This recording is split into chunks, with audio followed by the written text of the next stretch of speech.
Ladies and gentlemen, we are live for another edition of NASCAR Chase for the Cup 2005 on the channel, and it is the Target House 300 at the California Speedway. The second race at the California Speedway so far this season for the Busch Series, and we have a good one on hands for you guys today. In fact, this is our second 2-mile race at a different 2-mile race track. I should say a second out of last 3 races now that we have ran on a 2-mile racetrack. We were at Michigan just 2 races ago. Now at California 2 races later. Again, we did run at California earlier this year. That was a night race. This one is going to be a day race. Got a lot of Cup Series regulars on hand for this race as well. Our driver, Kevin Harvick, will be starting on the pole in this one. He has a massive points lead after finishing second in yesterday's race at Bristol, leading very few laps in that race, getting the most laps led as well. Unfortunately, though, the second place was not quite a max points day, but the second place driver in points, Kyle Busch, did blow an engine very early in the race and ended up finishing dead last. He did lead laps to get 5 bonus points, but still a massive points gain for Kevin Harvick, so he comes into today's race with over a 200-point lead. Like, share, and subscribe for more daily NASCAR content as we're about to get into this race and not keep you waiting any longer on this already late Saturday night. Kyle Larson, fan, Jackson Thomas, Patrick Shadley, Tim Irvin. Let's go, indeed. RCR front row with Harvick on the pole, Ron Hornaday outside pole in second. Green flag is in the air. 300 miles, 150 laps at California underway. It's going to be 50 miles longer of a race than what that race was a few nights ago at Michigan, though, as well. Hornaday leads off the first turn. Harvick trying to get around him. Look at Hornaday throwing the block as everybody's trying to get up to speed down the back straightaway. We had a lot of cautions in that Michigan race as well. 8 of them was 6 in the first half of the race. We'll see what's going to happen here today as Harvick makes the move underneath Hornaday in 3 and 4. Harvick's clear off turn 4 for the lead, and it looks like he is going to lead the opening lap of the race. 5 bonus points for the 21. 10 races to go and crowning a champion for the Busch Series. 9 when the checkered flag flies tonight. Harvick getting those 5 bonus points early. That is huge for him. Meanwhile, it is Ron Hornaday back to the inside of Harvick for the lead. Off turn 2, down the back straightaway into turn 3. A little contact, and Harvick slides into the wall. Hornaday going to get to the lead now. Came in tied for third in points. That could have been a lot worse than what it was, considering those two RCR teammates about wiped each other out there. Harvick was trying to get out of the gas, to keep from hooking the 2, and I don't know how Hornaday kept it off the wall. Hangs on to the lead as well as Harvick races around the outside of Luke Nixon.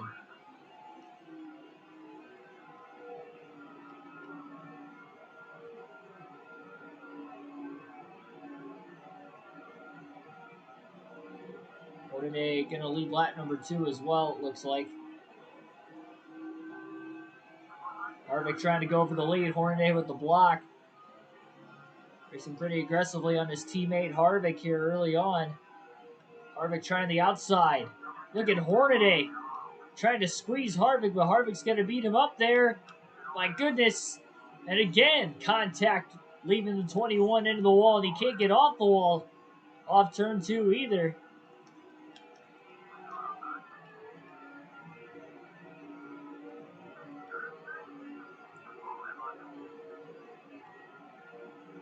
Hornaday was really crowding Harvick there. He was not giving him a lot of room. Really gave him 0 room. Michael Turner, welcome into the chat. Harvick's got a big points lead.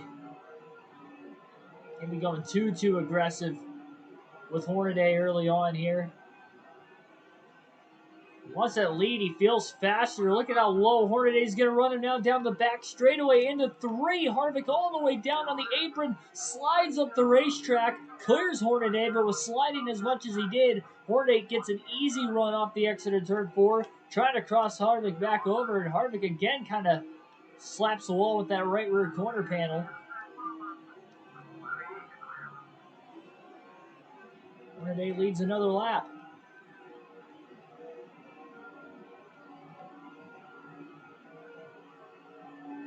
Harvick was definitely wiggling around quite a bit.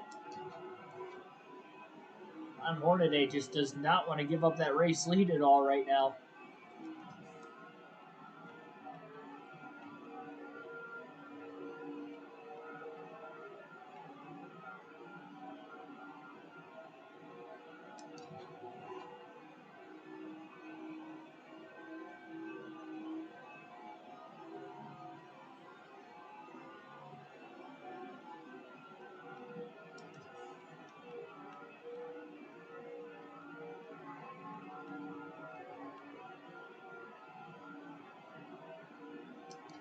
Top 2 are really starting to pull away from the field right now as well, drafted down these long straightaways, and Harvick's like, listen, if you're not going to let me go to the lead, even though I think I'm faster than you, then I'll sit behind. And we have already our first caution at lap 7, which is about exactly where our caution came out for the first time at Michigan a couple nights ago. 4 wide into turn 3. Oh, man. Well, 4 or 5 cars piled up into that one. Like Trey Murray and Greg Biffle got together, both of those cars at the outside wall, sliding back down the track in front of Lance Brantley and a couple other cars at the tail end of the field who got collected. So our first caution at lap 7, and this might be the makings of what happened at Michigan in the last 2-mile race where we saw a bunch of yellows stacked throughout. Having one early on here today. So Hornaday getting more laps led in under the yellow. Green flag back in the air, and the big lead that the RCR teammates were able to work together to pull away is now gone. Hornaday restarts from the lead. Everybody staying out of the pits, keeping their track position right now. Harvick trying to hold the bottom on the restart, but it's Bobby Hamilton Jr. getting to the inside. So get up to speed. Harvick going to be able to get the run off the high side in turn 2. Trying to get underneath Hornaday, not going to happen there either. Was hoping it was Kyle Busch. Hornaday looking to block Harvick instead. Harvick up the middle, 3 wide. What a gutsy move off of turn 4. Pinching himself between Hornaday. Oh, and that was a block gone bad. Those teammates have not been racing like teammates for a large part of this race. Harvick got another lap led in there, but that contact slowed both cars down. And now it's Bobby Hamilton Jr. on the inside looking for the lead. Not clear, though, off turn 2. No Fontana. It's a really wide racetrack. But obviously 4 wide did not work with the field bunched together early on. They'll bunch back together again after this restart. Harvick on the high side. Hornaday trying to fight back in it again as well. Harvick led another lap. Bobby Hamilton Jr. still trying to get the bottom lane to work. I just don't think he's as fast as the 2 in the 21. Hornaday starting to slide up the racetrack a little bit. Off turn 2. Just kind of slides in line behind the 21. Will contact that time between Harvick and Bobby Hamilton Jr. That was allowing Hamilton to still be able to get a run into 3. It slowed Harvick's momentum down on the straightaway.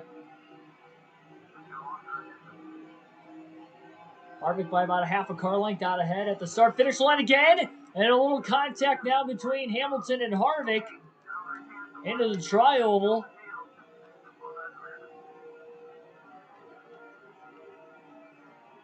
Harvick's car is a bit on the loose side early on. Trying to break the draft down the back straightaway.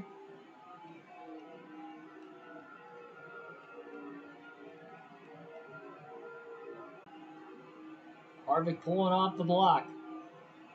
Down to the apron through the tri-oval. He's doing all he could. But it's Hornaday on the outside. He's going to try to get the run up there now. That may open the bottom for Ron Hornaday and the 2 to get underneath him. Not going to happen. Good crossover, in fact, by the 25 of Hornaday instead. Should say Hamilton instead. Hamilton is again underneath Harvick into turn 3.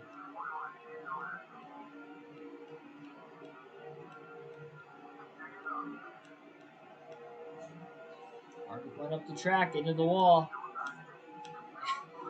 That's the 3rd time he's gotten in the wall already in the first 15 laps. Seems like every time he does get in the wall, he just can't get off of it.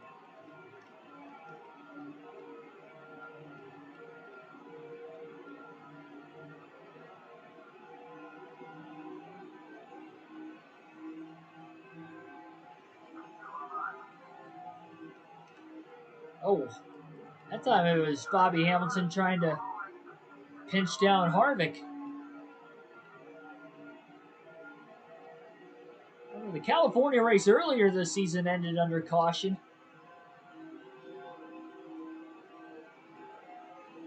We'll be picking up where we left off. I did not get to catch the Xfinity race today. I had to work. So unfortunately I missed it. Seemed like a good race though when I watched the highlights.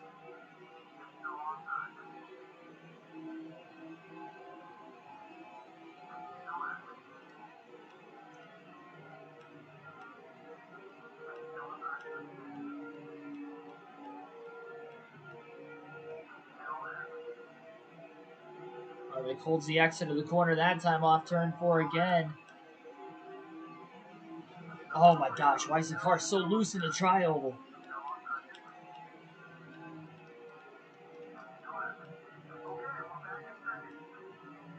I don't know why. It's like in the center of the tri-oval and just keeps wanting to turn left.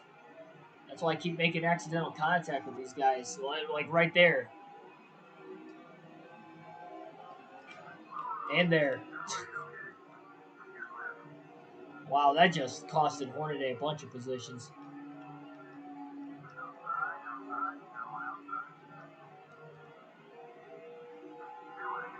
Now it's Harvick on the inside of Bobby Hamilton Jr. for the lead again. Hate to see all this contact early on. It just looks bad. Far cry from where the car was handling-wise last night at Bristol. Harvick led the most laps in that race. Not able to get away from the field. How low Hamilton's running down the back straightaway to make sure he could have the inside into turn 3 to get Harvick up high. It's been really loose so far. And kind of got a little loose again right there for a very brief moment. Not going to make contact with the 25 car that time. He's going to hold that outside lane into turns 1 and 2, trying to pinch Hamilton down. Keep him from getting a drive off. Harvick gets the run off the progressive banking. Hamilton going to try to side draft Harvick down the back straightaway now. And into turn 3.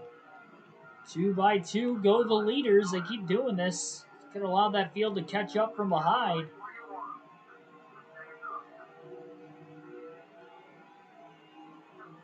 I have to assume this is going to be a 2 pit stop race today.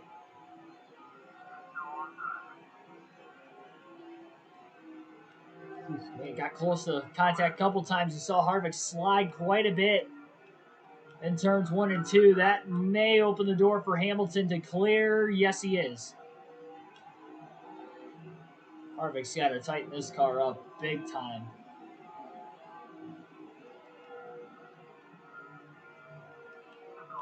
Still drives back underneath Hamilton. Using the apron. Actually didn't even really slide all the way through the corner. So Harvick right back into the lead again and trying to break the draft. Through the trial, hold down to the apron. Now goes back up high to block Bobby Hamilton Jr. At least now these guys are starting to race clean and hard. Harvick's car is just a little too loose.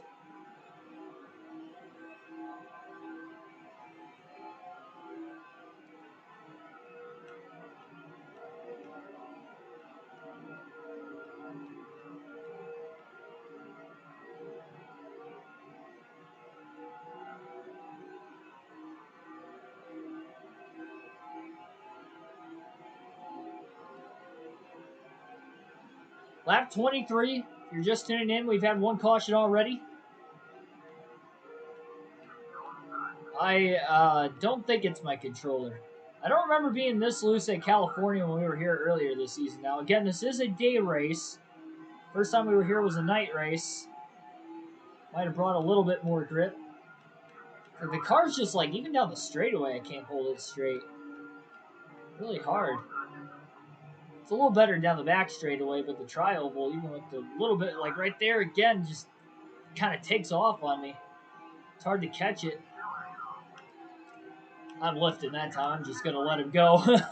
I really don't want to make contact. If it starts to get loose like that, until we make the adjustments during the first pit stop, I'm just going to start letting these guys go.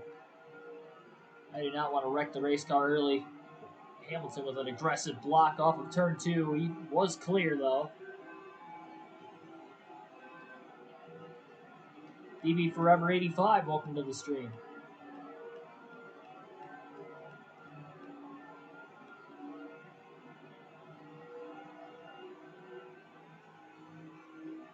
Harvick again back to the inside of Bobby Hamilton Jr. for the lead.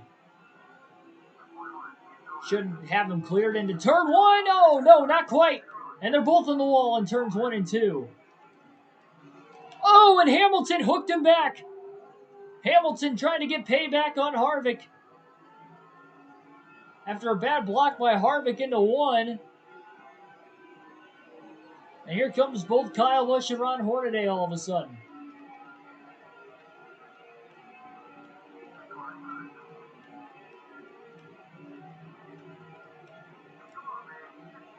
And Kyle Busch, from seemingly nowhere, is going to lead his first lap to get 5 bonus points. He's still second in points.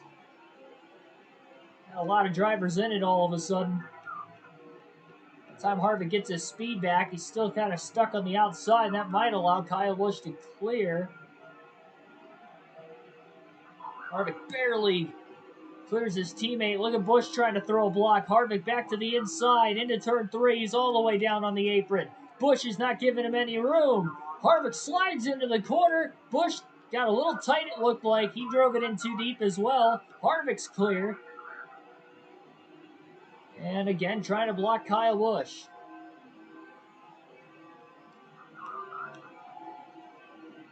Run on the high side for Kyle Busch to get back out in front.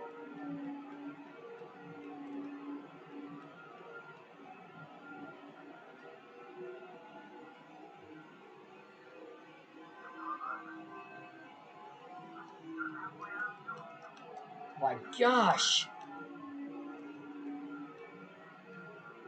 Busch with another big block. Another big crossover coming up by the 5 as well.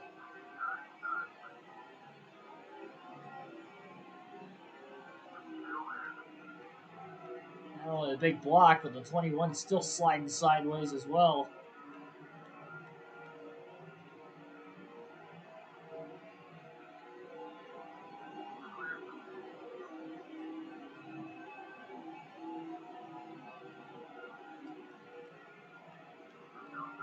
Which left a lot of bottom open through 3 and 4. Harvick going to make the pass. Ton of lead changes here early on. Harvick may even be considering pitting very shortly here and just trying to short pit this first stop because this car is handling terribly. We're only about halfway through the fuel run.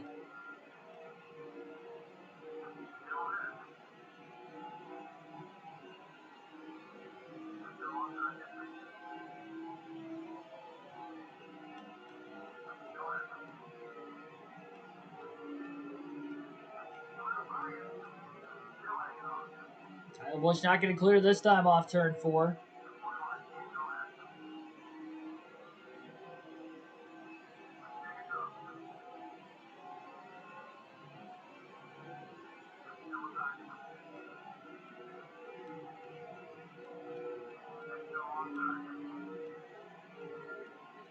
Well, Ron Hornaday definitely wants to lead back again.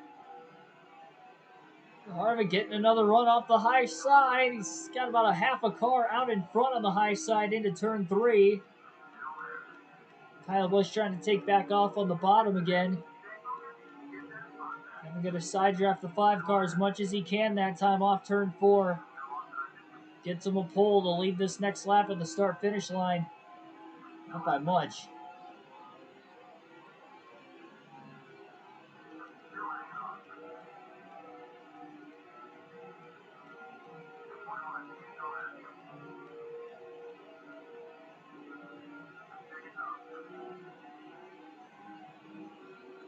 And Harvick got the pole. He is clear down to the bottom of the racetrack into turn 3. Busch going to attest to the high side now. Hornaday to the bottom, and Harvick going to make the dive to pit road. His first pit stop of the day. 70 miles per hour is the pit road speed limit. It will be 4 tires and fuel for the 21 team. Massive adjustments here. Round and a half of wedge. Look at how much wedge is in the... Oh, we can't even go a round and a half. Gonna go 1 round of wedge. Gonna drop the air pressure 1 pound all the way around. Will be the adjustments on the 21. First pit stop of the day. It's just insane. Notice NASCAR 2008 has a little bit easier handling car. Yeah, I've never played that game, so I wouldn't know. Next NASCAR Heat 5 streams tomorrow afternoon. The good news is with this being a 2-mile track, Harvick may be able to stay on the lead lap. No, not quite. Busch is going to lap him.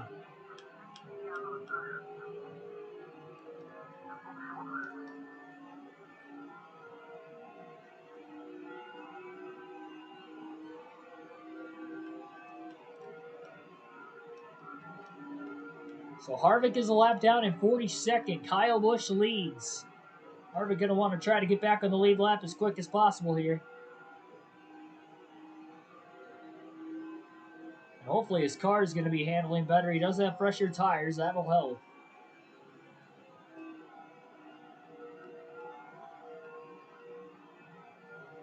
I was short pitting because I couldn't handle my race car anymore. I didn't feel like driving it for another 25 to 30 laps. If it's going to be anything like Michigan, the way this race started, I'm sure we'll get more cautions before the end of the race. Get back on strategy again.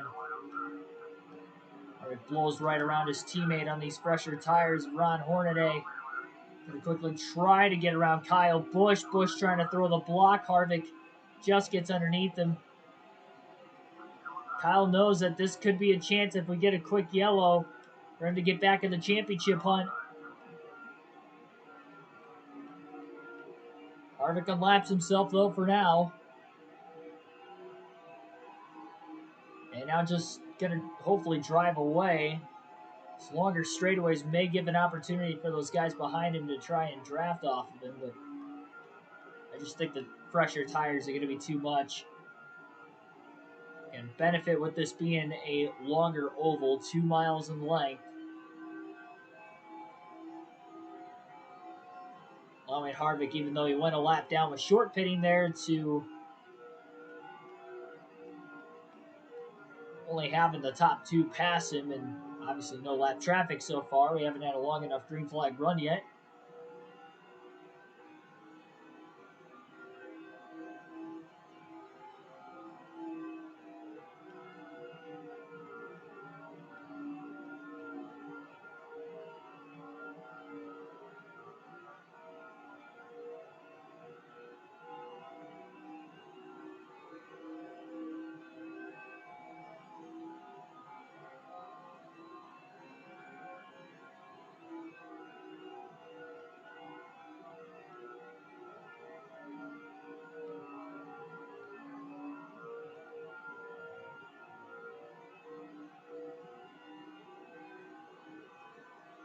So no one saw the Xfinity race. I know I didn't.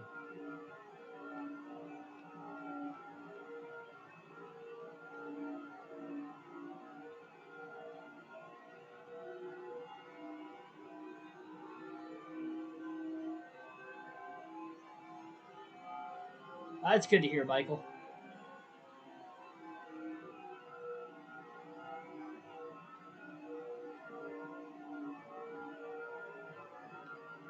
Especially considering the underlying health conditions.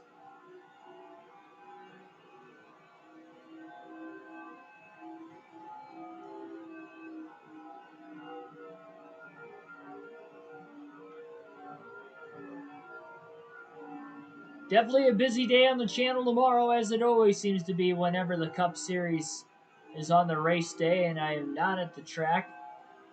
We'll have a NASCAR Heat 5 Career Mode live stream tomorrow. Our Southern 500 will be the next race on the schedule, and we'll run it tomorrow because tomorrow is the actual Southern 500 for the NASCAR Cup Series. So that's why I've been holding off on the Heat 5 Career Mode the last few days. Plus, uh, I wouldn't have been able to do it tonight or yesterday with having to work and getting home a little later. Would have been no chance to get a 500-mile race in.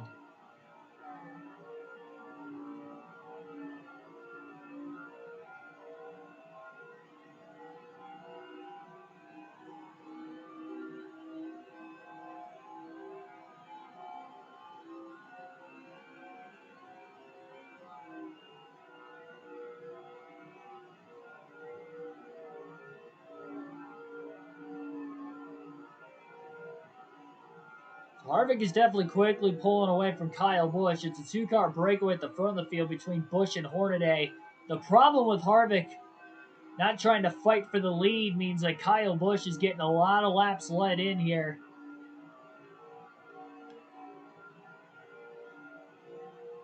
And although Kyle Busch DNF'd in the last race, that doesn't mean that the championship is won for Harvick. We still have these final 10 races that he's going to have to continue to keep up his strong momentum.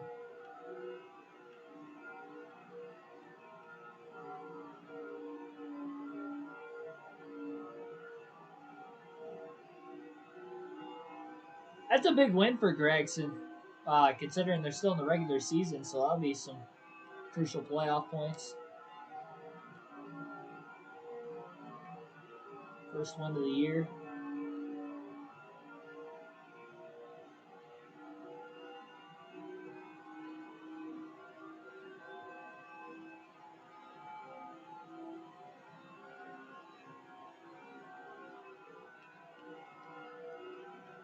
Now, on the back end of this strategy, once everybody else pits, again, Harvick should cycle to the lead.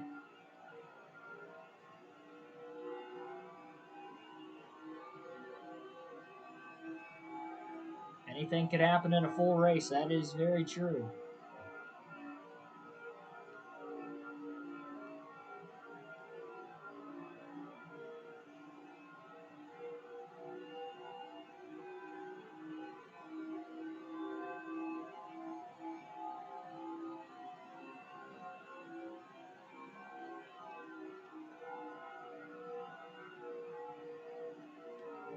HRT, welcome to the stream. Left a like. Hey, thanks, man. Really appreciate it. Currently at 9 to 10 people watching pretty much this entire race so far, so thanks for everybody tuning in, and also make sure you hit that like button, subscribe if you haven't already for daily NASCAR content. What I was starting to roll into earlier, busy day on the channel tomorrow, we've got the NASCAR Heat 5 Career Mode race, our Southern 500, the day of the actual Southern 500. Then we also have the predictions video that we always do on a weekly basis, giving the fantasy advice for this week's NASCAR Cup Series race. You have just less than 24 hours at this point to enter for a chance to win two tickets to any NASCAR race if you're choosing in 2022. If you can win the Fantasy League lineup, go into the fantasy portion of the NASCAR mobile app or website, sign up with your email, free to join, search for KRC League, KRC in all caps, capital L on League, and join. Already have one champion for our regular season champion. You guys know him as Inside Uranus in the chat. I don't think he's here so far tonight, but he has won the regular season championship. There's a chance to double down in the playoffs as well, but everybody is eligible for the playoffs if you are joined. And you could join after this week, but your chances of winning are going to be very, very slim, considering there is only 10 races, and if you miss one, it's going to be crucial. Terry Lewis, welcome to the stream.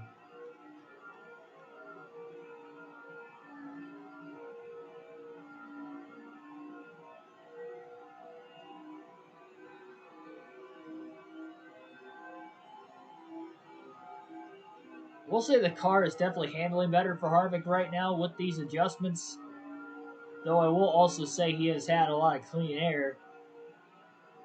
But he was battling for position quite a bit off that last restart. So, and even prior to the restart, those first 6-7 laps before we had that first caution of the race.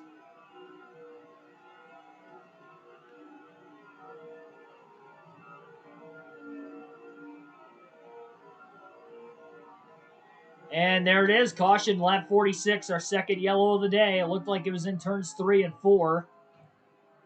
And that is not exactly what Harvick wanted. The 86 of Shane Kirkland is going to back it into the outside wall, all on his own. Car just slips out from underneath him. Might have been running last on the drivers that had not pit yet. So this is going to be interesting. We're going to see if anybody's going to hit pit road here. I think Harvick may come to top off. Why not? Harvick's going to make his way onto pit road. I think everybody else is making their way on as well. So that caution actually hurts Harvick. Yes, he can get back on the same strategy, but all that track position with short pitting is lost. Luckily, again, with this being a big enough racetrack, that he is still on the lead lap. Now, because his tires are somewhat fresher, he's actually going to not take tires this time, and he's just going to top off on fuel, and that's going to be about it. So fuel only here for Harvick, trying to get some of that track position back. It's only going to have a few extra laps on tires. Remember, California Speedway at this time period in NASCAR nowhere near as bumpy as what it is now. So there isn't that much tire wear. It's really track position, kind of a racetrack.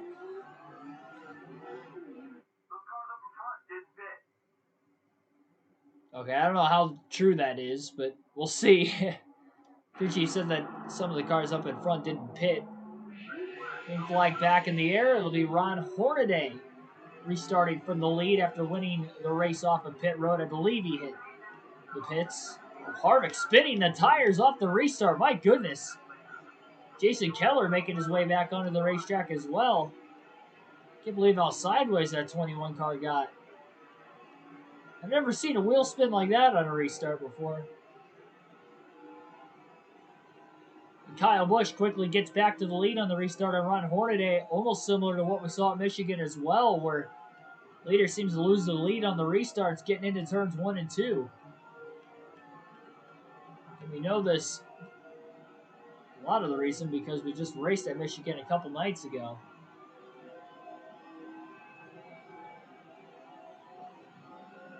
That may make this a fuel mileage race. You never know.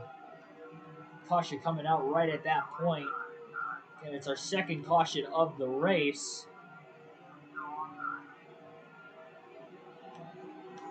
Harvick slaps the wall off turn 2. He's in that traffic again, in the dirty air, and it almost seems like that's what's upsetting the car more than anything else right now.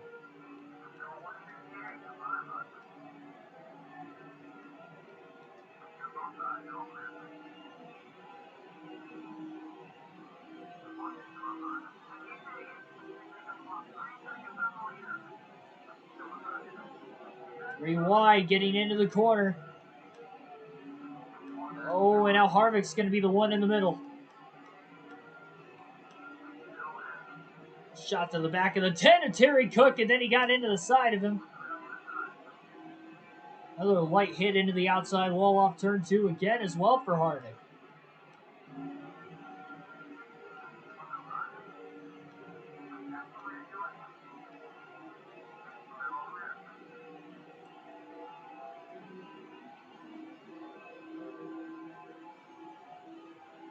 Definitely got to be careful in traffic. Seen a lot of 3 wide after this restart. Something could obviously happen in front of him. Michigan is a little bit tighter of a racetrack than California, which may have been the cause of maybe not having as many cautions as what we did at Michigan. Just a tad bit more racing room.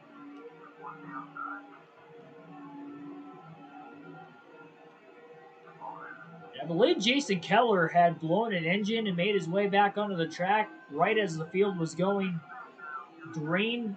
And he is the car in that track map you see just getting into turn 3 right now. Track map on the upper right-hand corner of the screen. Hornaday taking that lead back away from Kyle Busch off turn 2 this time.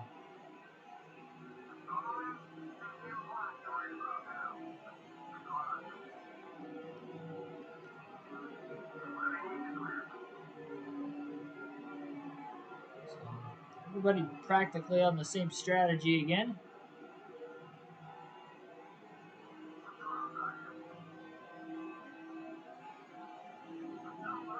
Just less than 100 laps to go. Mike Bliss with a big block getting into turn 1. We're going to run the middle lane. Try to give himself a little bit of a run now down the back straightaway. Another big block by Mike Bliss. Are we going to draft with Bobby Hamilton Jr. and Hamilton going to get to the inside of Bliss into turn 3. They both draft each other right on by the 20.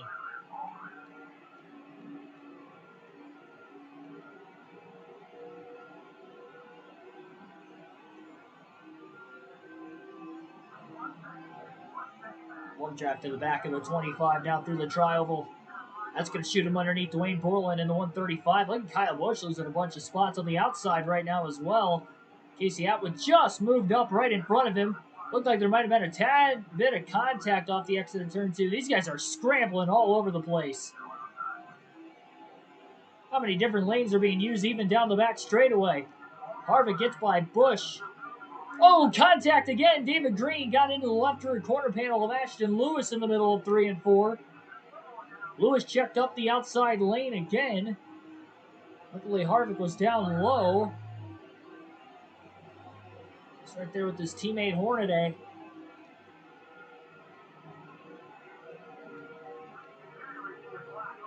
He's got a big run.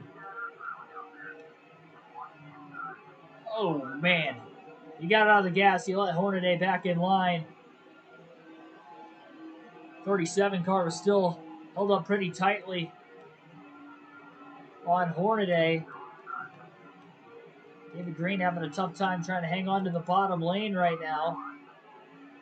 Harvick not feeling comfortable in that upper groove to go 3 wide.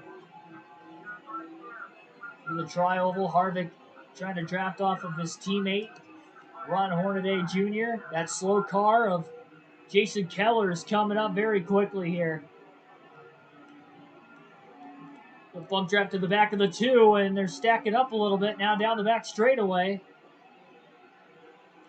Oh my goodness, everybody is just going everywhere trying to get out of the way of the 22 of Keller. Kenny Walsh is the big loser in that. And Greg Biffle somehow finds his way into the race lead.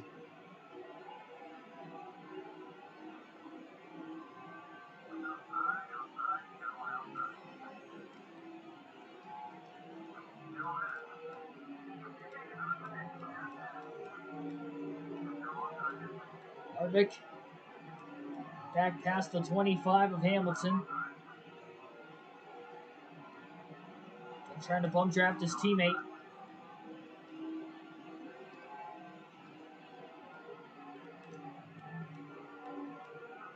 Ooh, just got underneath his teammate in 3 and 4 as well. Now underneath Tim Fedewa.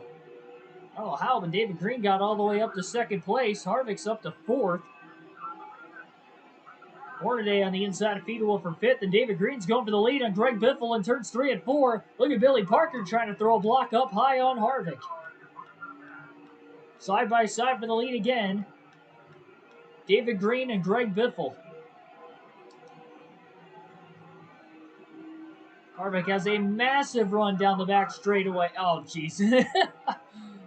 Too big of a run. Got into the wall in 3. Look at Green running Biffle up the track, and Hornaday got shot out of a cannon down low. Oh, Biffle got just about squeezed into the wall there. Hornaday actually does lead the lap at the line.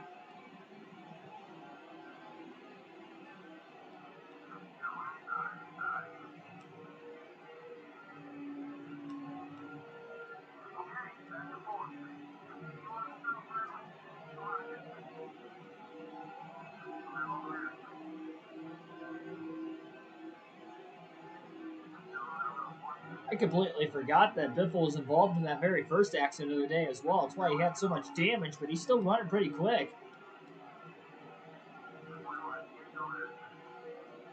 Keeping up with the field.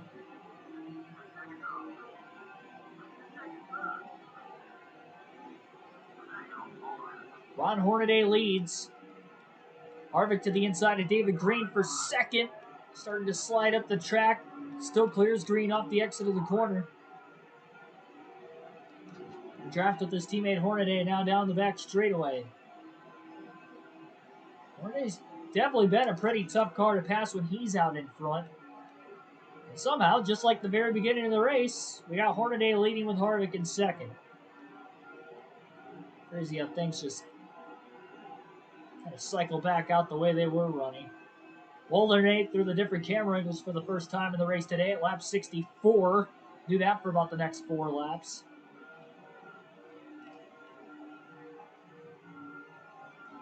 I don't plan on doing this game's career mode. I've only been doing career mode play. Well, I am offline, I should say, but as far as like on the channel, no, I don't plan on doing any other career modes outside of newer games.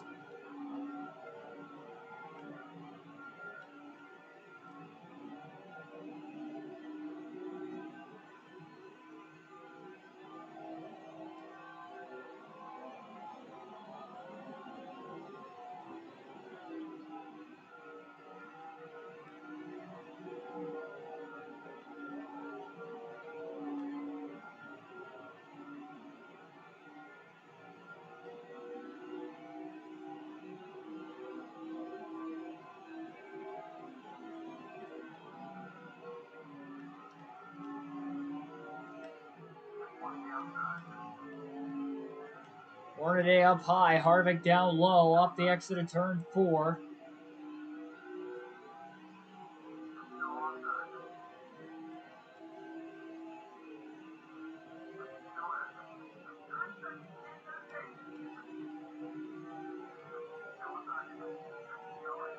Clear. Off turn 2, Harvick back to the lead. Hornaday maybe looking for a crossover back down to the inside again. I believe he is there. Maybe side drafting Harvick. They go off into turns 1 and 2.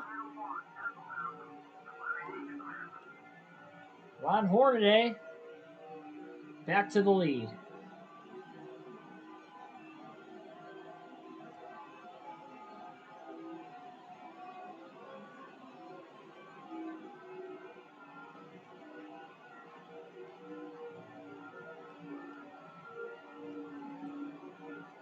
These guys are probably going to be catching Jason Keller quite a bit to the end of the race yet. Hopefully he doesn't cause any accidents. How stacked up the field's going to keep getting every time they catch Keller.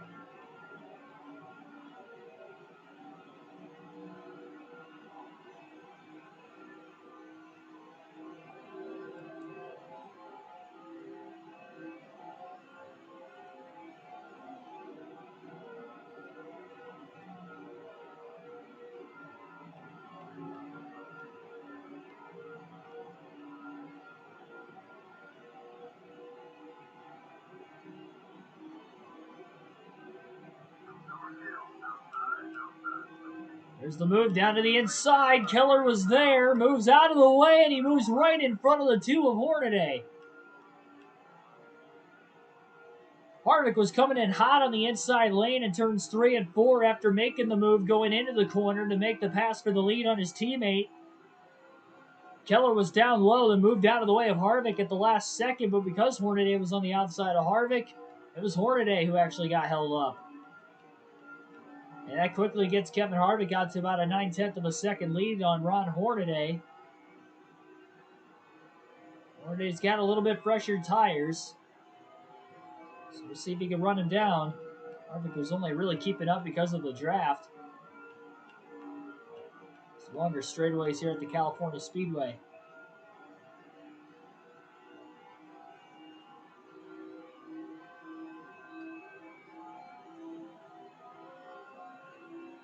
I feel like this race is kind of clicking by pretty quick, to be completely honest.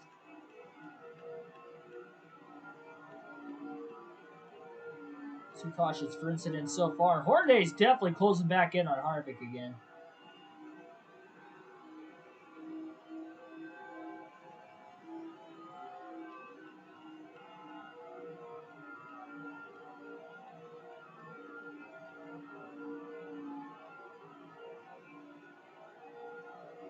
We'll actually see if Harvick can hold on to the lead once the two car does get there.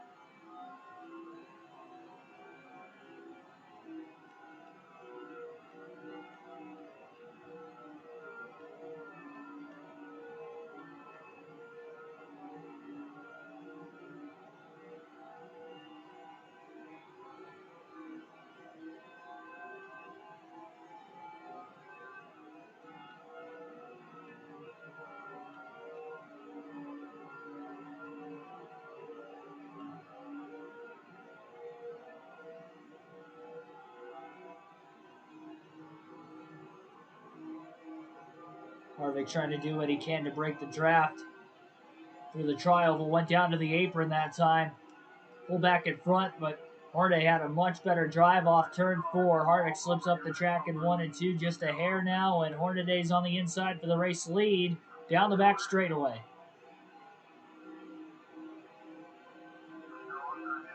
Harvick may just have to let Hornaday go back by, just kind of draft behind him.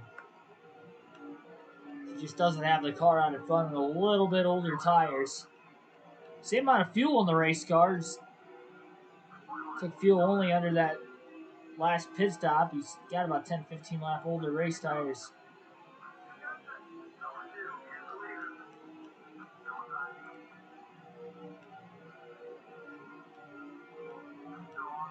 Tell you what, Harvick wasn't able to go side by side with anybody, especially on the outside earlier in the race. Maybe trying to hold off his teammate Hornaday a little bit more. But as the run getting into turn 3, back down on the bottom again. Harvick gonna really try to pin the two car down near that white line on the apron through the corner. Got the side draft there and a little bit of run. Running that higher lane. Harvick leads that lap at the line. Harvick's trying to fight for every lap led he can. Kyle Busch led quite a bit already. These guys keep running side by side like this. Somebody else might be able to close in. These guys have been side by side for about 2.5 laps, nearly 3 laps now. Harvick and Hornaday have been side by side for the lead.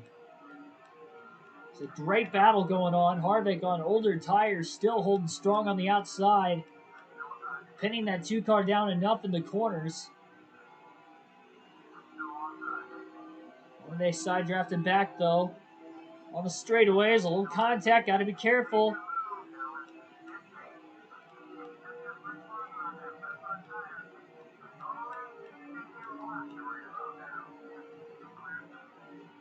Hornaday clear off turn 2 that time.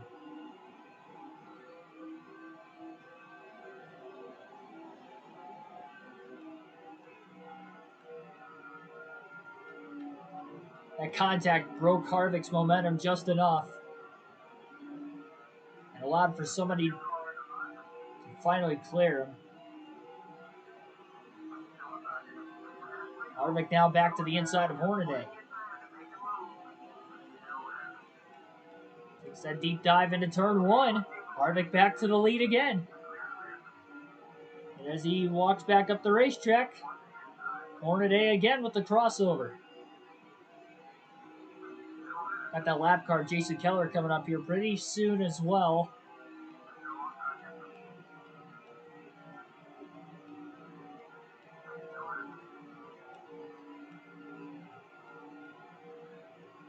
Probably another lap and a half. Oh! That's not what Harvick wanted.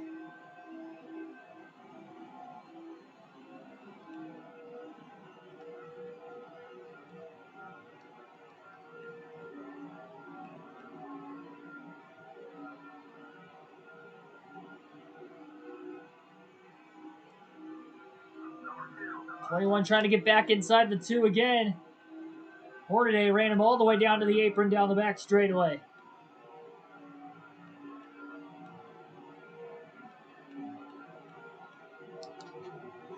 Harvick just got a draft behind Hornaday now, and they're coming up on Jason Keller, who is checked up, and Harvick will lead that lap at the start-finish line. Keller going to pull high out of the way. Hornaday backs way out of the gas to finally get to the bottom, so looks like Keller got in the way just enough, not egregiously like the last time around, but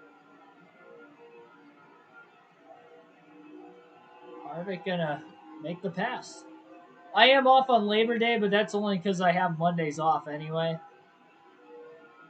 Yeah, our warehouse is pretty much, it's open every day. I think the only day that they're closed is Christmas Day. And I think Thanksgiving, but I'm not completely sure on that, which I'm off Thursdays anyway, too. So I'm off Sunday, Mondays, and Thursdays are my days off. So most of the, like, you know, your Labor Day, Memorial Day, that stuff all falls on a Monday, so that doesn't regard me. Thanksgiving falls on a Thursday, so I'll be working those holidays anyway. Man, Harvick loose off turn 2, and he slapped the wall, giving Hornaday an easy ride to the race lead.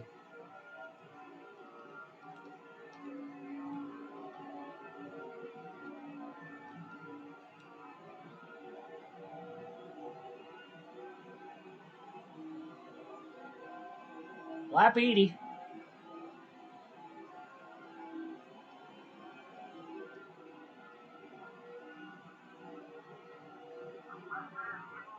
All 4 tires in the yellow.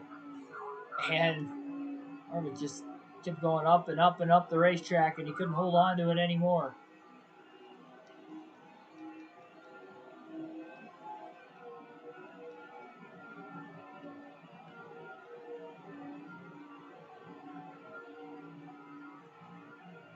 Definitely starting to slowly walk up the racetrack lap after lap.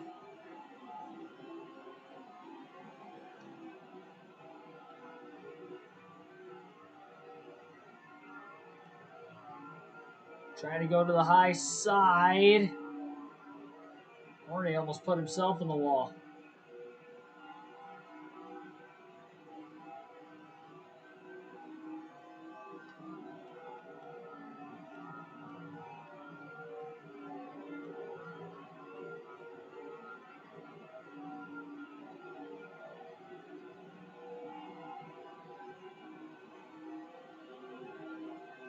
I think undoubtedly you've had to assume that these are the 2 fastest cars in the field today. I'd say Hornaday has been a lot harder to pass than Harvick. While saying that as well, Harvick just got to the outside of Hornaday. A little contact off the exit of turn 2. Harvick saying, hey, give me just a little bit more room next time.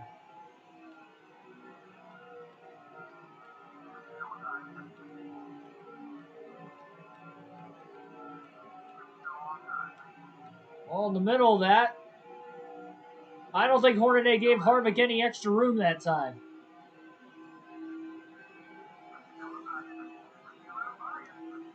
Harvick just couldn't hold his line up there.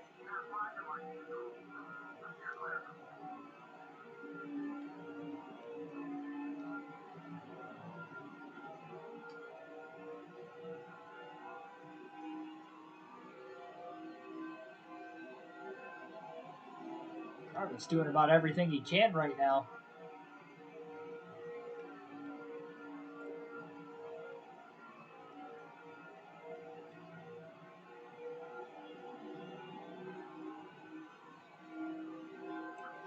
Lap 84. Harvick again to the inside, into turn 1 for the lead.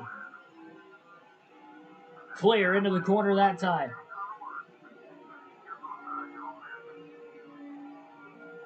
Can't keep the car pinned back down to the bottom, and here comes Hornaday back again.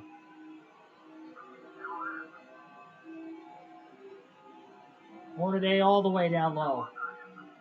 Harvick all over him.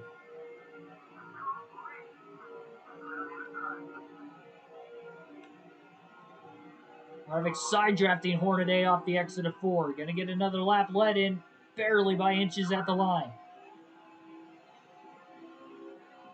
Harvick loose. Barely kept it off the wall.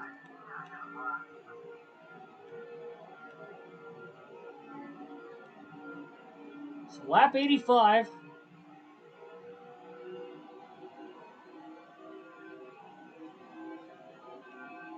Harvick going to plan on short pitting here very quickly again. He's going to get to the outside of Hornaday through 3 and 4.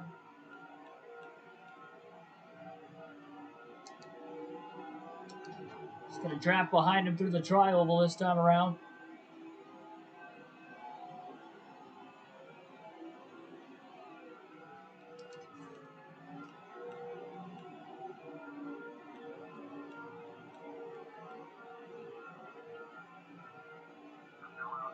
Harvick on the inside of Hornaday. Side by side down the back straightaway. Harvick will have the advantage into turn 3. Harvick going to short pit again, this time by his 10 to 15 lap older tires as he clears Hornaday in the middle of turns 3 and 4. Now will make the dive to pit road. It'll be a 4-tire stop. No adjustments on the 21 car this time around. The truck race is at 1:30 tomorrow, but it's at Darlington. It was supposed to be at Canadian Tire. They moved the race to Darlington because of COVID with the whole border control and whatever going on with COVID that I have no exact clue because I don't pay attention to the news.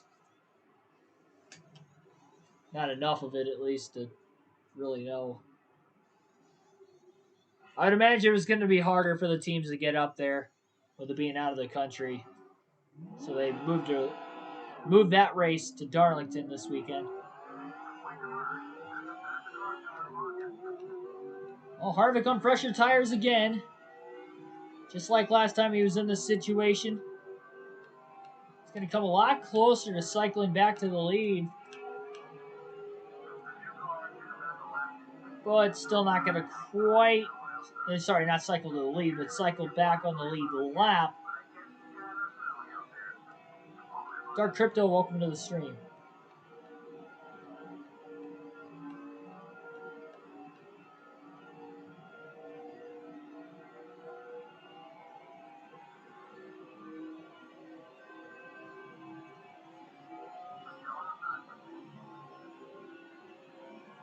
Another slow car on the inside of the racetrack again. Harvick has just cleared Hornaday, and it's actually Jason Keller. He's coming out of the pits. Trying to get back up to speed.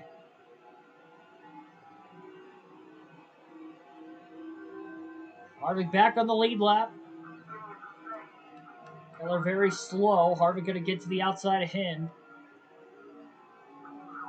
That really held up Hornaday.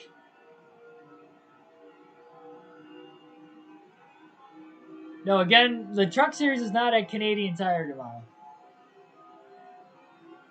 I think Dark Crypto just missed on what I stated. He joined the chat just a tad late there.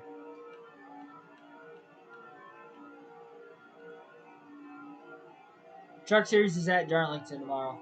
They rescheduled it. They moved the race to Darlington about a little over a month ago. Probably about 2 months ago. They moved the Truck Series race to Darlington, giving them a second date.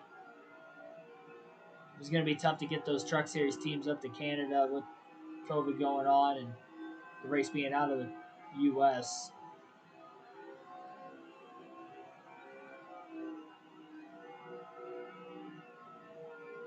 Especially with it being a standalone event, too, for the Truck Series. I feel like if it was a Cup race, they would have probably tried to push forward a little bit better, but it's unfortunate. It's 2 years in a row the trucks aren't going to race there.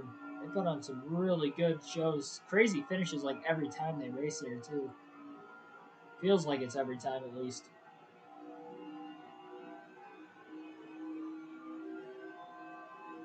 Well, 59 laps to go for Ron Hornaday at the California Speedway.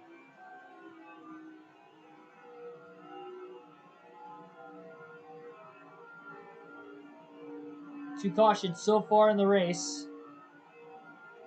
It's the longest green flag run we've had so far. We're very close to it at least. Guess we're not quite to that point. A few more laps and we will be. Cautions have struck at lap 7 and lap 47.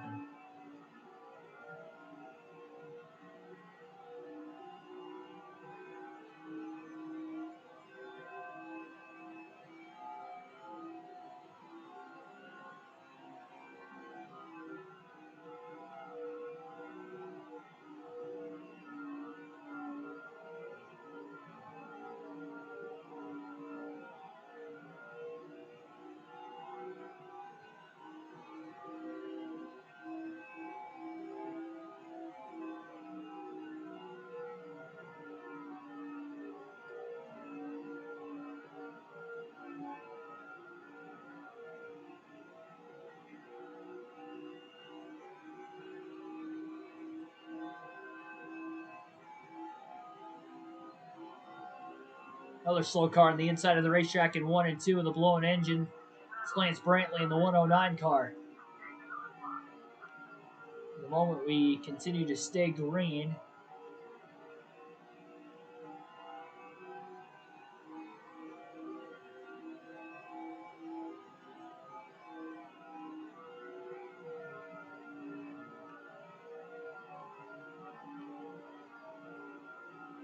Another car up in smoke making his way to pit road.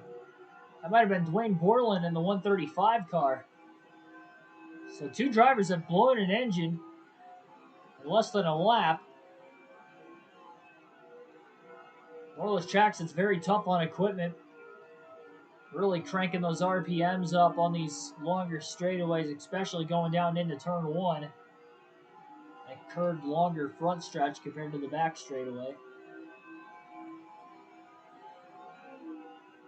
We have been seeing a little bit faster speeds at Michigan when we were there a couple nights ago. I think this is the same car. Yeah, that's still Lance Brantley. Long way around the racetrack. In Michigan the other night, we were seeing speeds at about 195 to 196 miles an hour with these Busch Series cars getting off into turn 1. Here today in California, about 193, 194. Maybe a little bit more in the draft on these restarts. We can bunch back together, but at least with 21 car all by himself right now, that's not the case.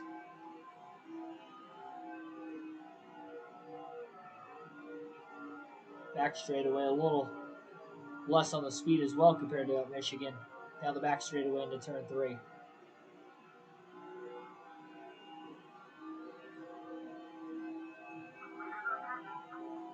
Race leaders on to pit road for the final pit stops of the night. At least some of them. Hornaday going to stay out of the pits.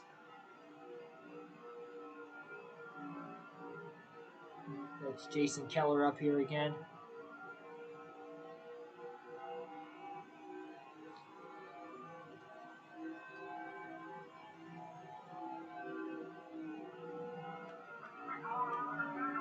Oh, Keller just moved right up in front of Harvick.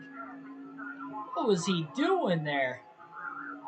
It's already way off the pace. Harvick was clearly on the outside. And Keller just moved up right into him. We do stay green. That almost wiped out the 21 car. He was running all by himself. Wasn't like there was a ton of traffic. There's nobody around Harvick.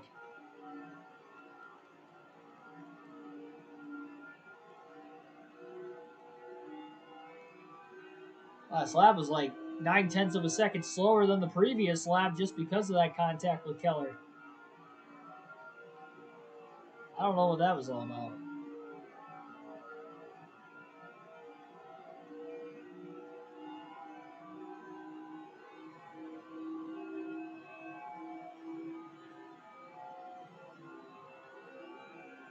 Like back up to the 11th position, so the top 10 still have to pit, which would include race leader Ron Hornaday still.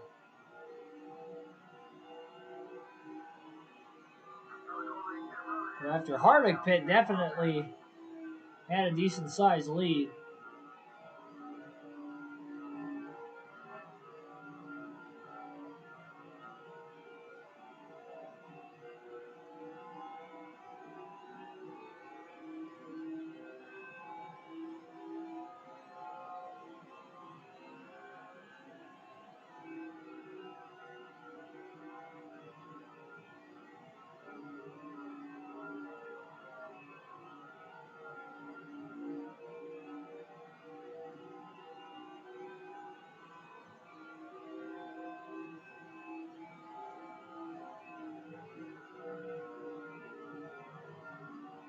Gonna have 50 laps to go when Hornaday gets to the start-finish line, this time by the California Speedway.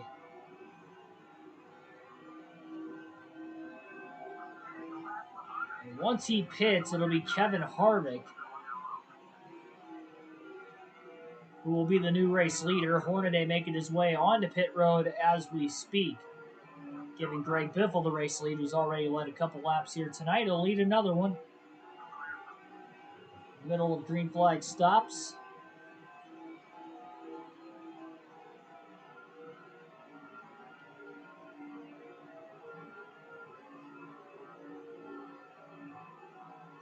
That last lap was the quickest of the race for Kevin Harvick at 39.595. So he is definitely getting quicker here in the late going.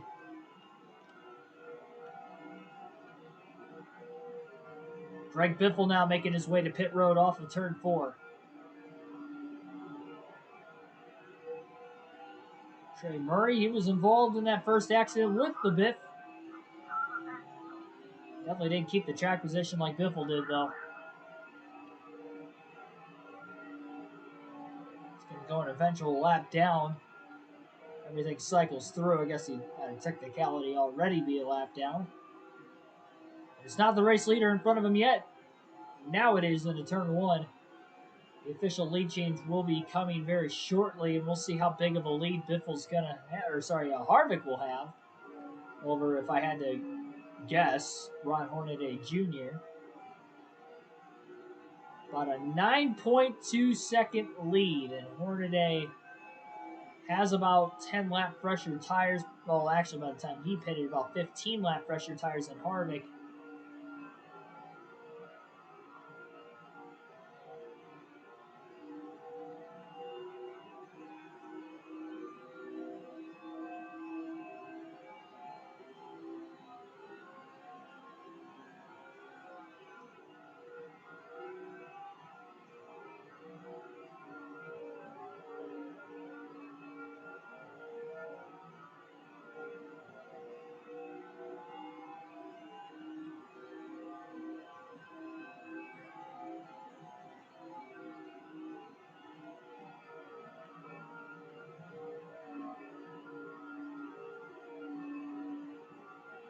Harvick's definitely starting to lose some ground on the leaders again, it seems like. He might just make that final pit stop very shortly. It will be fuel only anyway. At least they'll have some faster cars that maybe draft off of for position. And who knows, maybe start to slowly cut back into that lead again, assuming the rest of the leaders get into heavier lap traffic.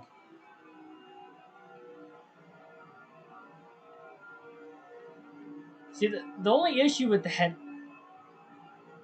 is he's leading laps right now, which if he just keeps doing what he's doing and stay out as long as he can, yeah, you'll probably have to pit before the end of the race, but you can at least assure yourself the most laps led. Definitely going to try to get around Jason Keller quick this time. Well, I'm glad Keller didn't just completely sideswipe the 21 this time.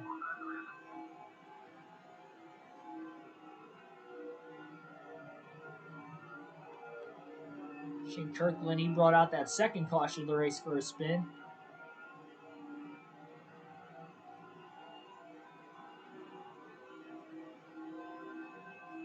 And again, that's one thing again as well, is if we get a caution, this is going to play into Harvick's hands perfectly. He can pit, he'll have fresher tires coming back through as well. He's got big enough lead, he should be on the lead lap.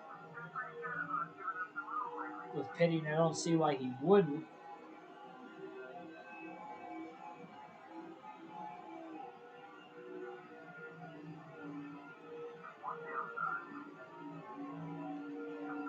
Ooh, contact with Kirkland.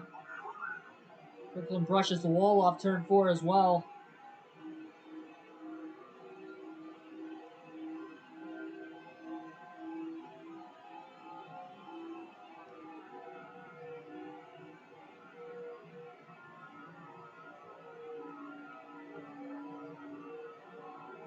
Oh, so Harvick about 0.3 of a second again that last lap.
Haven't gotten the word that Harvick's halfway out of fuel yet either.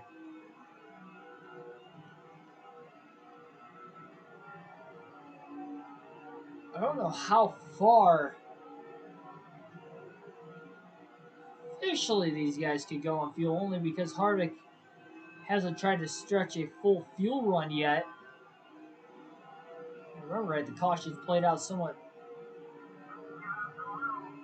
different with the pit strategy the first time we were at California this season as well.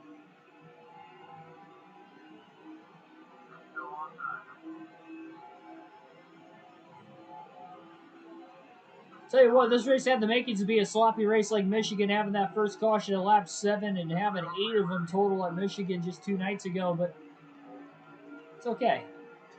Things have definitely calmed down. We've only had one other caution since.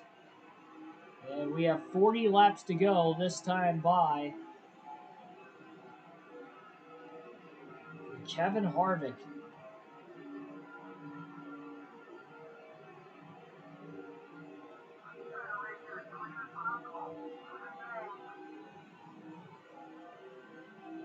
On an 8.5 second lead. Lap traffic is side by side in front of Harvick in the 21 right now.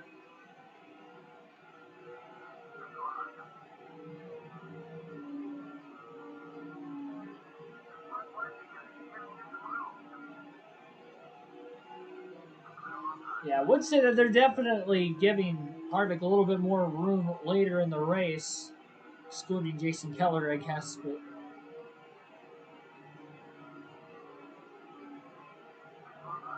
I don't know. Harvick pit at lap 86.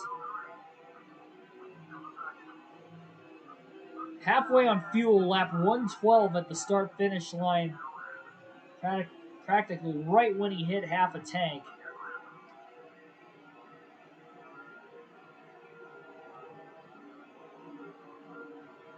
As I expected, probably about 8 to 10 laps short.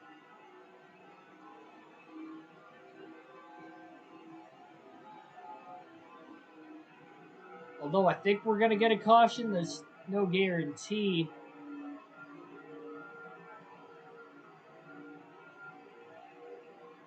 I wish we could check the laps led. Because as soon as I know I'm going to lead the most laps, I'd pit immediately. But it's really a guessing game unless you can keep track at the very start of the race. You'd have to constantly look up at the track map as well to see who the leader is every single time we cross the start finish line. I will say it is probably a little bit easier at a 2-mile track versus, say, maybe a short track, but yeah, twice or sometimes even 3 times as many laps.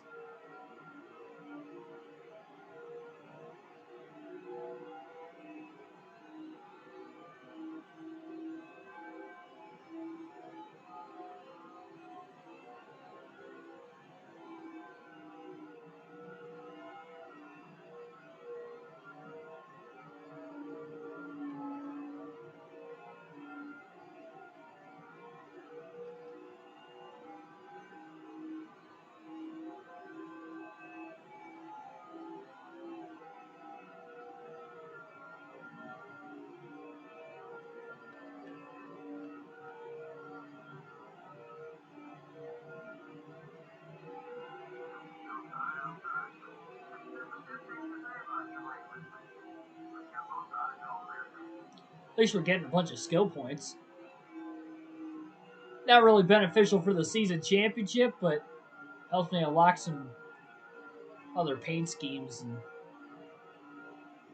and tracks for when the. Currently trying to work on getting all the tracks I can for when we do those custom schedule seasons. Next time around, we'll have all the fantasy tracks unlocked for all 4 series. The fantasy road course tracks are only able to be used in the Cup Series in this game.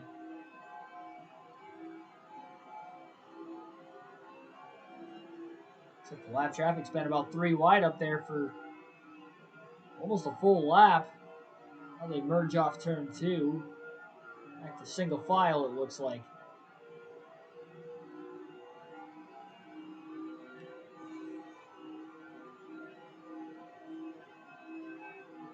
Lack of awareness that time for Harvick off turn 2. We get a little too comfortable with this big lead.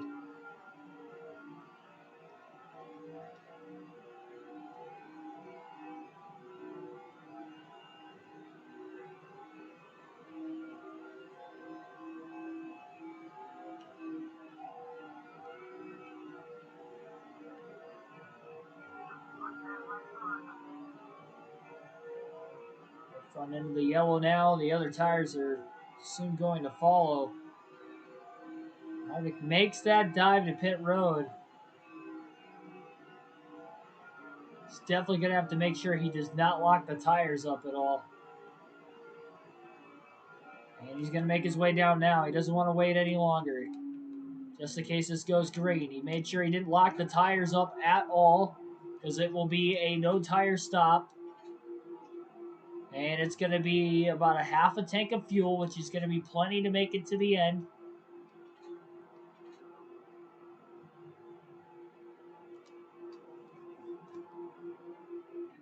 Final stop of the day for Kevin Harvick. Barring a late race yellow. Should give the lead to Ron Hornaday Jr. once again. I feel like Hornaday is going to lead the most laps, but Harvick didn't want to wait any longer. He feels he's going to gain more positions back at the end of this race. Now, pitting then if it does stay green to the end.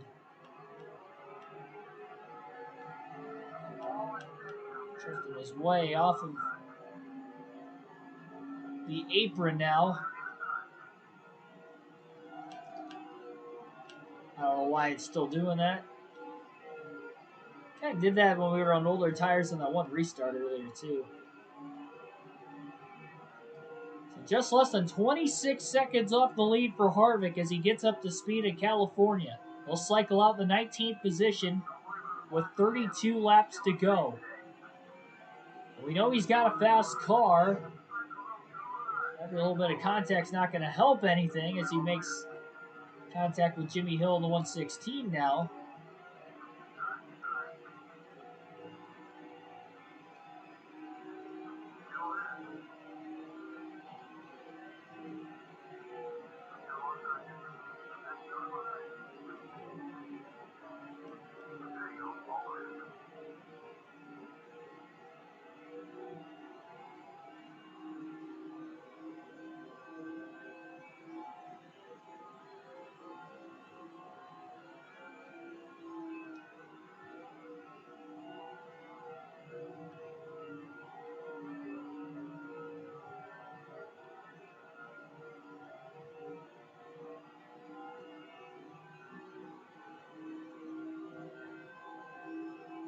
30 laps to go currently for Ron Hornaday.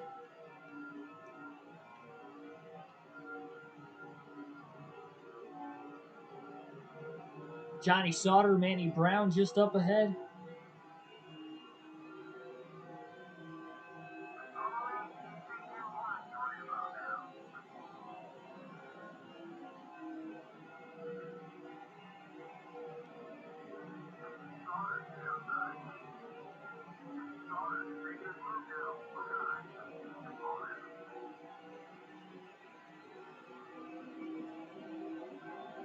I'll tell you what, though, after a long day of work, I'd be lying to you guys if I said I wasn't tired right now. Got JC Keller coming up. 3 wide. Up high. Oh, no. Into the back of Keller. Running way off the pace the second time Harvick has gotten into Keller now. Since he's come back up onto the racetrack at a very slow pace. Since that last restart, really, at lap 50.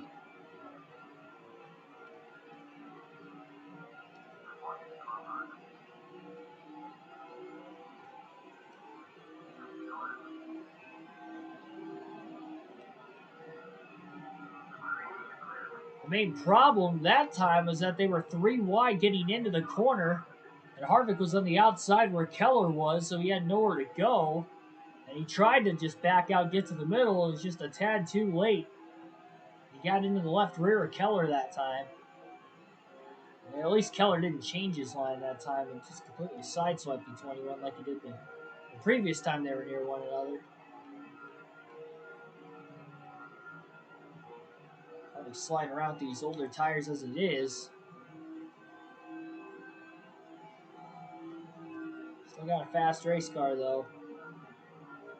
And even if it stays green to the end, I could see him getting a top 10 finish. Just made a pass on Richards for 14th. I believe Terry Cook is probably for 13th. In the tri-oval, he is. Are we going to clear Cook into turn 1?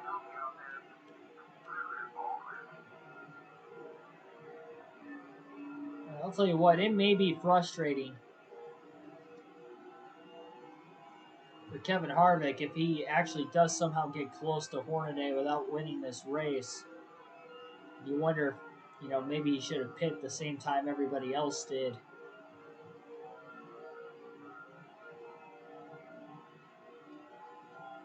It's going to be interesting to see if those tires are going to be able to make it to that point the first time around, obviously. Because he did lock him up coming into the pits, too, before he changed those 4 tires. That last time when he didn't change tires, it took fuel only. He didn't really lock the tires up at all, which he couldn't afford to. And the left front's in the yellow. Sure, the right rear and the left rear are going to be there pretty soon as well. And if this was a 250 miler like Michigan, this race would be over right now as well, and Ron Hornaday would have already won. An extra 50 miles means an extra 25 laps tonight, and we'll see if that may be the difference maker for somebody else stealing this win and going to victory lane when Hornaday, probably by race end, is going to end up leading the most laps. This could be a massive day for Hornaday in the point standings. Came in tied for 3rd. This will move him into 3rd all alone. He was only 82 behind Kyle Busch for 2nd. We're not sure exactly where Busch is at right now. Obviously, we know Hornaday's leading. Points leader, Kevin Harvick, with 24 to go, is in 13th.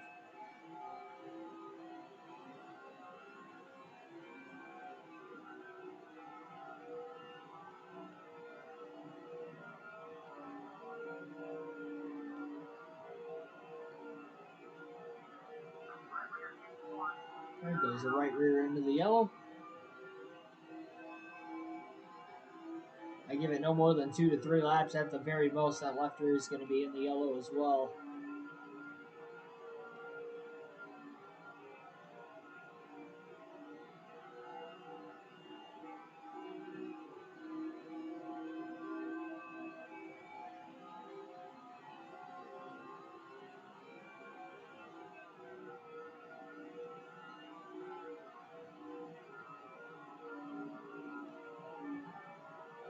Leads down to about 19.8 seconds. It was about 25 seconds when Harvick initially came off of pit road. He's definitely been running faster, and Hornaday looks like he's got a ton of lap traffic in front of him on the track map, which is probably what's holding him up a little bit. Harvick, though, since coming out of the pits here, obviously had that contact with Jason Keller, so it wasn't the best of starts.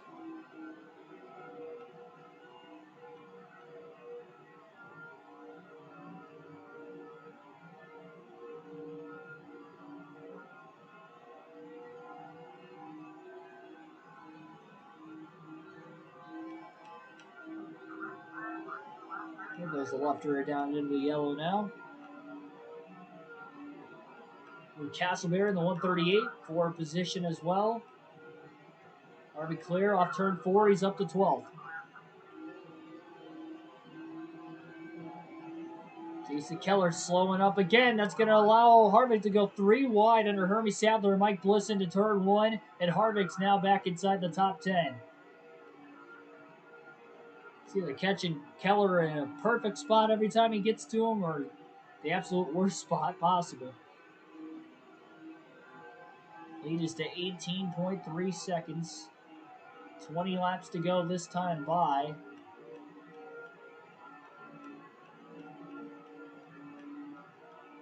So mathematically to catch Hornaday, and obviously again, Hornaday is going to have to struggle in lap traffic for Harvick to even have a chance to get him.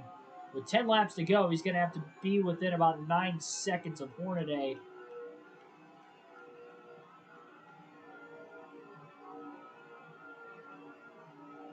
I doubt these guys are in fuel-saving mode. I know Harvick's not because he just topped off on fuel already, but doubt the field is in fuel-saving mode, especially Hornaday. He was one of the last cars to hit pit road.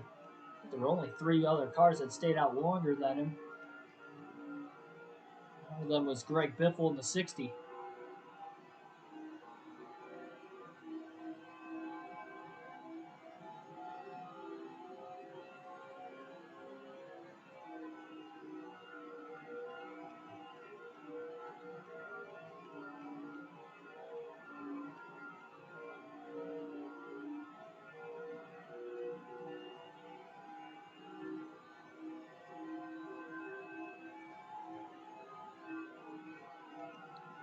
Cleaner air definitely helping the 21. That leads down to 16.7 off turn 4 this time. 18 laps to go at the line for Harvick. And I have to say, he is actually closing at a pretty rapid pace. And if he keeps putting laps together like this, he may get there. Though, will he burn the tires off in the process of trying to do that?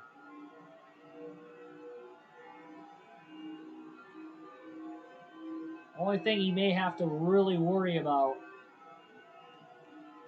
not in the red up to this point. I would not be surprised if at least one of them were in the red by the end of the race. And that could obviously eventually slow that rapid pace he's got going for him right now up. Still lap traffic around the 2 of Hornaday. He'll have a little bit of a break, and then probably his heaviest lap traffic he'll have to face in this race a few seconds after that gap. Maybe Jason Keller gets in the way of Hornaday another 2 to 3 more times in this race. That'll slow him up a little bit more.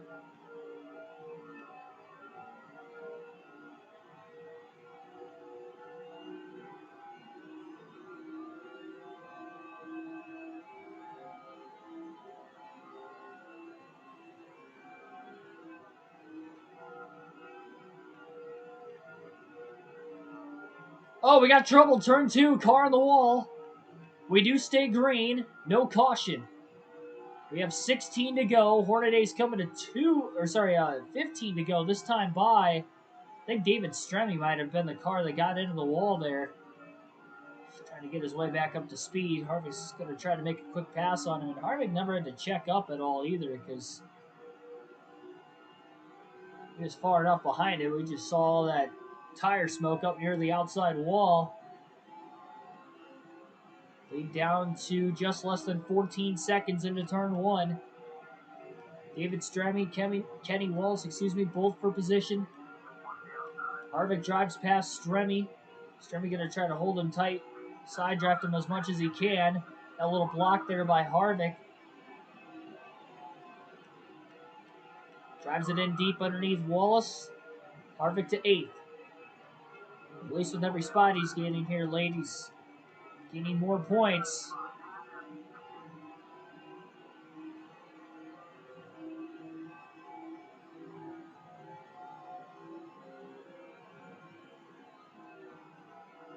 David Green, Casey Atwood both for position up ahead as well.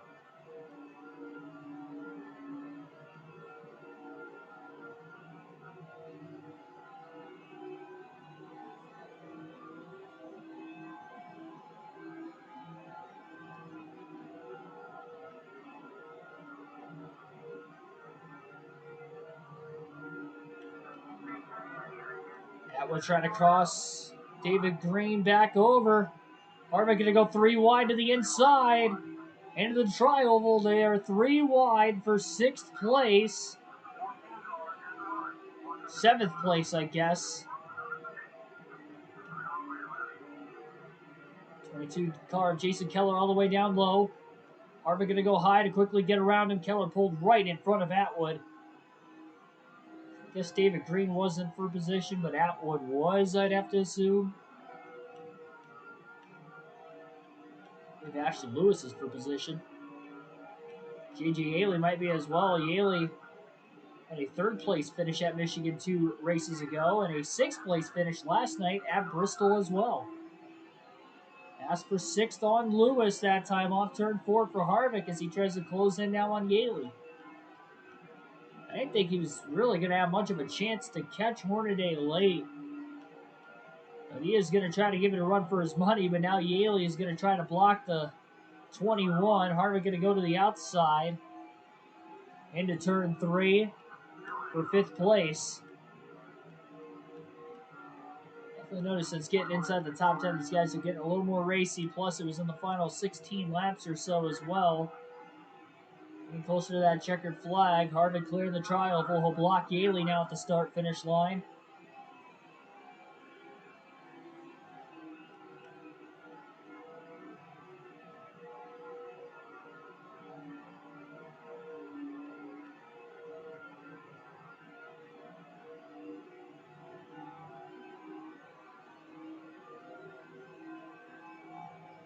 Harvick's pace not quite quick enough to get to Hornaday. 10 to go now for Ron Hornaday. And when Kevin Harvick gets back to the start-finish line this time, it is going to be about a 10.7 second lead. Need to get down to 9 seconds. Well, 1.7 seconds off the pace, or at least the pace he's running, would be about 1.7 seconds off the lead.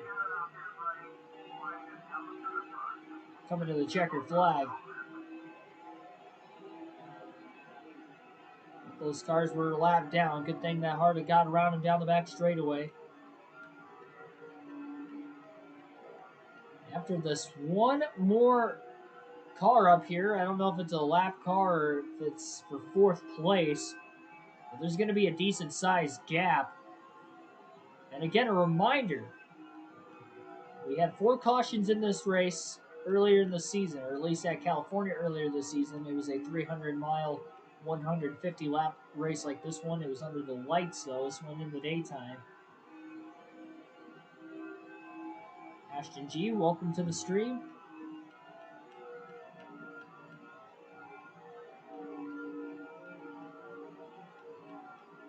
Renee has 8 laps to go. And again, dealing with heavier traffic. Lead is at 9.3 seconds that time at the line. If I had to guess, Hornaday's only going to catch Keller at least one more time, maybe 2. Depends how quickly he catches him the next time. Harvick's going to have to catch him one more time at least. Obviously, if Hornaday catches him twice, Harvick's probably going to catch him twice as well. Deep dive into turn 3. Oh, man, almost got heavily blocked there by Bobby Hamilton Jr. Harvick is cleared off turn 4 for 4th place. And the lead now at the start-finish line is at 8.4 seconds with 7 laps to go. That right front tire, by the way, in turns 3 and 4 just got into the red. I would like to think it's going to make it to the end of the race. We'll see.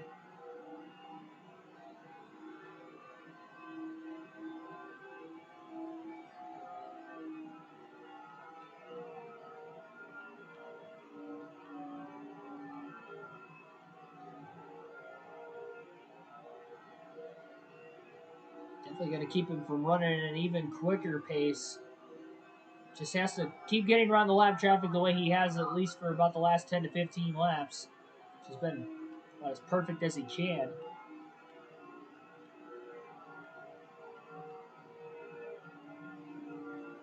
I feel like if they would have implemented charters for the Xfinity and the Truck Series, they would have already done it. So I don't see it happening, honestly. Guess you never know.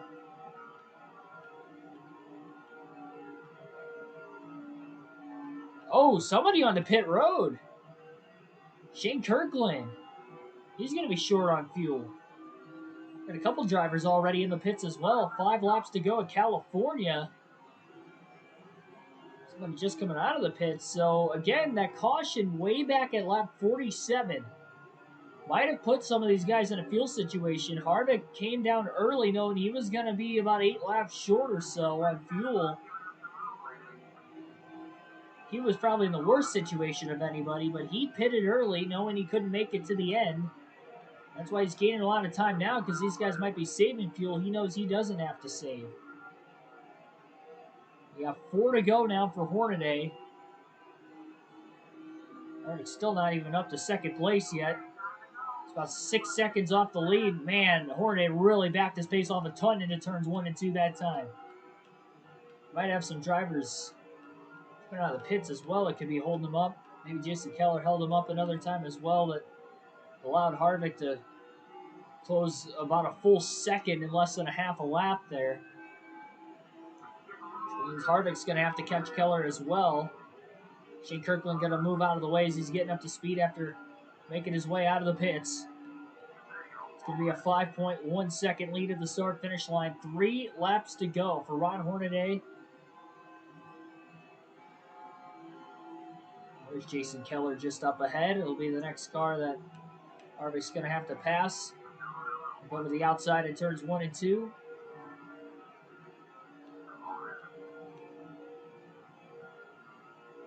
I think less than 5 seconds off the lead, but it's going to be too little, too late to catch Ron Hornaday. He definitely put a charge on late. Still in 4th, though. We'll see if he can get up to 2nd or 3rd. And again, maybe Hornaday runs out of fuel at the end. Well, he was one of the last drivers to pit, so he's probably one of the better ones on fuel, but you never know. 2 laps to go. It's 4 miles around California. Remember, no cautions come out on the final lap of this game as well. And how about the 25, Bobby Hamilton Jr. just coming off the pit lane.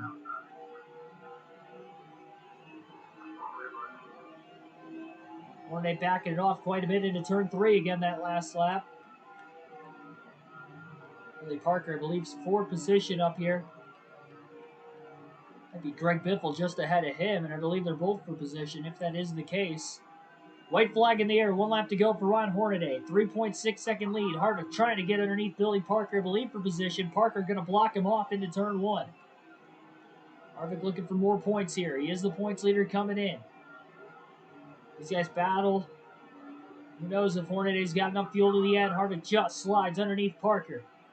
For 3rd, look at Biffle with that beat-up car. Remember, he was involved in the first caution of the day way back at lap 7. Harvick's going to drive it in extremely deep down to the apron. Into the corner. Slides up the racetrack, trying to get to 2nd place. He clears Biffle for 2nd. Here comes Billy Parker to the inside now for third on Biffle. Checkered flag in the air. It'll be Ron Hornaday Jr. winning at the California Speedway. Kevin Harvick passes 2 cars on the last lap to finish second at about 3 seconds off the lead. A 1-2 finish for Richard Childress Racing after they started 1-2 at the beginning of the day when it was Harvick on the pole and Ron Hornaday starting outside pole. So Ron Hornaday will get the win. And the RCR 1-2 finish here tonight at California. 74 laps led for Hornaday out of the 150. So that will be a max points day for him, easily moving him up to third in points.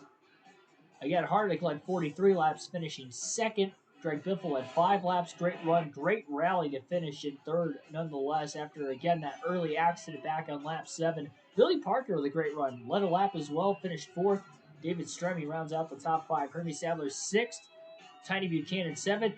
Nick Richardson 8th.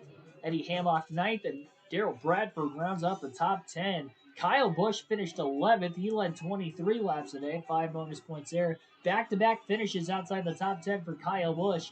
And with the third place driver now in points, Hornaday getting the win there. He might be right there for about second place on Busch all of a sudden. So Hornaday making this late season charge at the championship.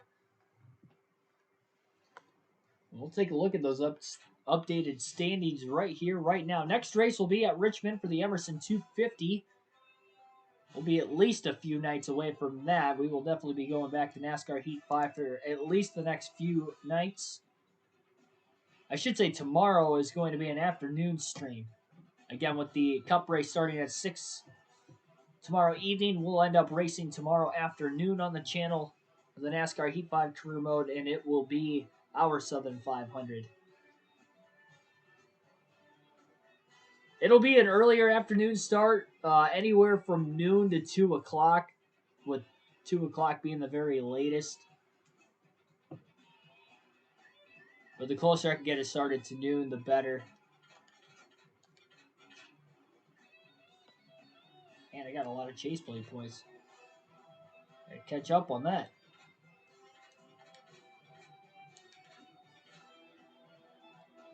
I don't know why I went to the calendar either. Standings. Kyle Busch is still second in points. As you can see, Hornaday has broken the tie of Bobby Hamilton Jr., who ran out of fuel at the end of the race. Hamilton's definitely been in a rough slide here as of late. Busch with back-to-back finishes outside the top 10.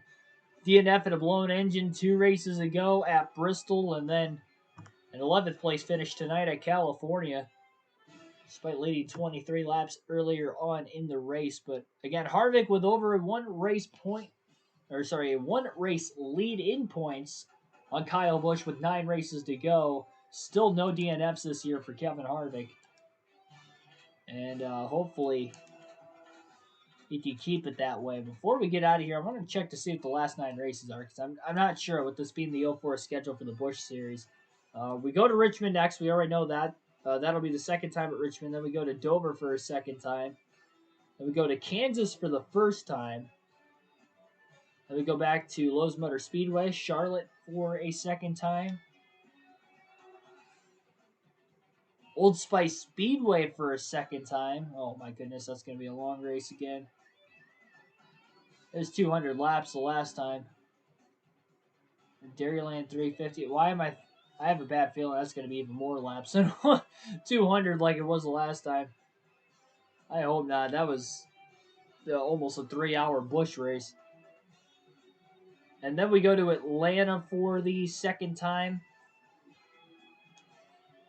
We go to Phoenix for the first time, I believe. Then we go to Darlington for the second time. And the final race of the year we know is at Homestead.